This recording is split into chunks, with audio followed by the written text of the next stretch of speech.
Hey everyone, and welcome to our Southern Africa Virtual Museum. The people who helped make this museum were Bella, Jose, and Sebastian. Here on our front page, you can find some fun facts on the countries that we researched. But for now, let's go visit some sections that we did.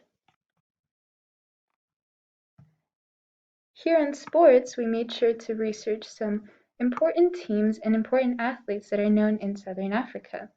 One of them would be Maria de Lourdes Mutola. She is a field athlete from Mozambique.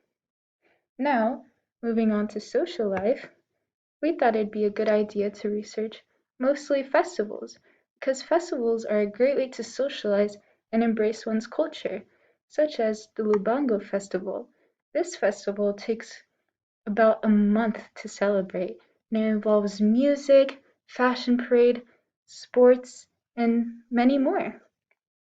And this happens in Angola.